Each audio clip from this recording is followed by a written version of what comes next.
Racing Monday. The first one of these went so well, we decided to keep on chugging these out. So the topic of this week, here, let me roll the windows so you can hear me. The topic of this week is the new S650 Mustangs.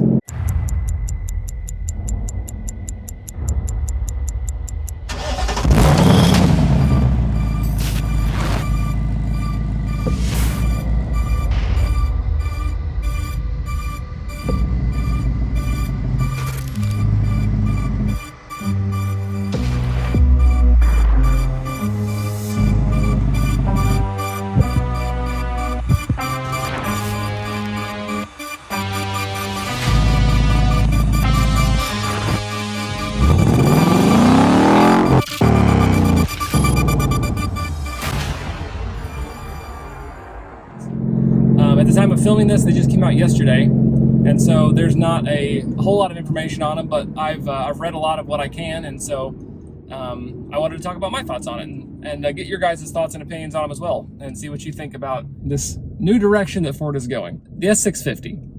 It's basically a redesign of the S550 Mustang, the 2015 through, I guess, the current generation is known as the S550.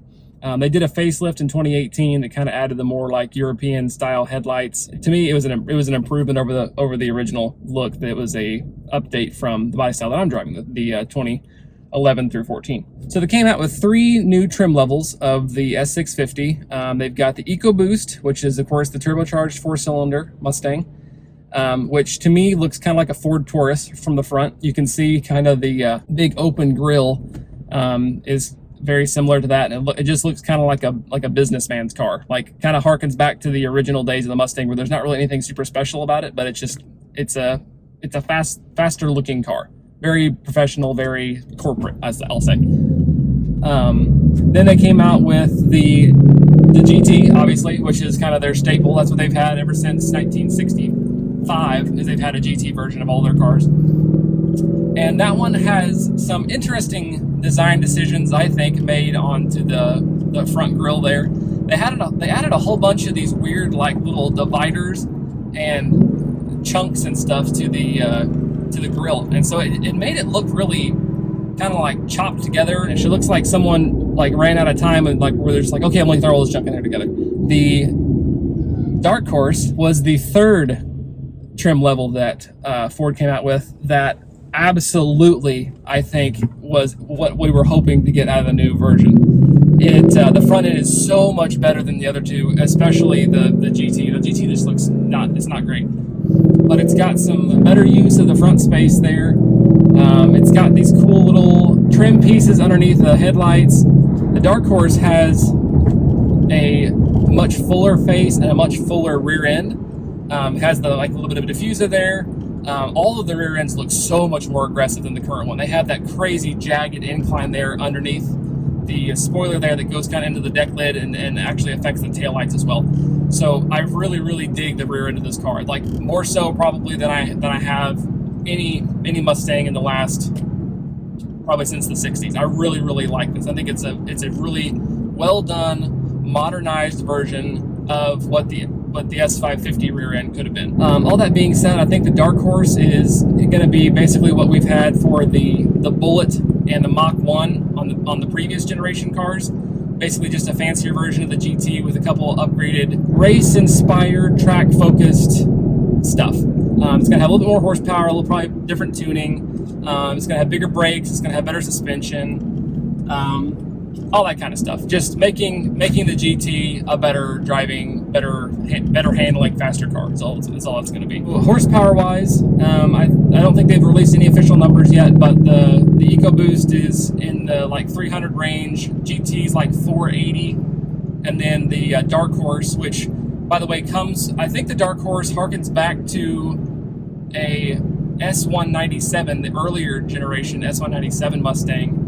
Had a nameplate of the Dark Horse as well, and it was a super like limited production thing, and I think it was the same type of deal.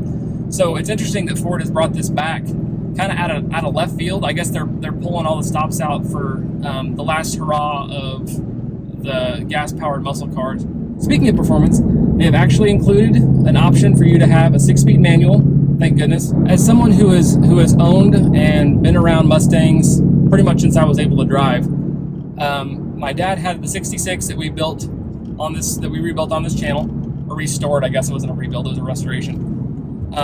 I have had a 2000, a 2003, a 2004, a 2005, and now a 2013 Mustang. So I've had my fair share of Mustangs over the course of my driving life. And so I think that gives me somewhat of an ability to speak to what I think about Mustang styling. So, like I kind of touched on earlier, the EcoBoost and the GT are fine. I'm not a huge fan of them.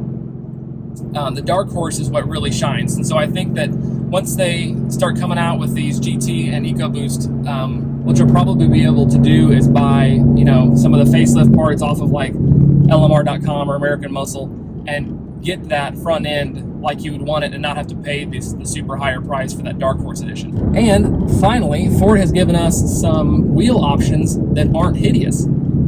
Especially with the Dark Horse edition, the wheels on that car look very similar to what I'm riding with my car right now. They're kind of the more modernized 5-spoke wheel with I think they came with it's like some options are like a bronze finish, which is interesting from the factory. Which then you can even option like carbon fiber wheels. They have that as an ability if you want to. So that's pretty cool, especially on a car that's not, $100 and something thousand plus. I don't think that you've seen carbon fiber wheels on that other than the C8 Corvette. But with markups on those being as high as they were, you weren't getting one of those for under $100,000.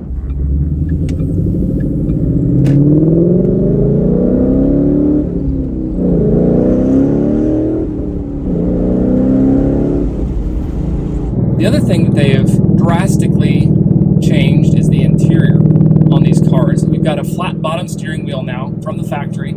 I think to date, the only car that's come with a flat bottom steering wheel from Ford has been the GT500, so it's interesting that they're putting that into affordable, attainable cars for like the everyday person. They've got this huge screen that spans the dashboard. I think is all digital now, and then we've got a screen over here to the right hand side of the driver.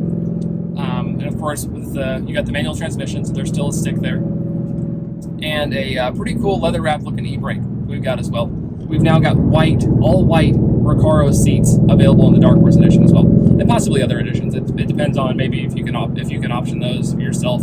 Like I said, the unveiling was just last night, so I haven't seen a whole bunch more of it yet. Just kind of giving you guys an update on what's out there.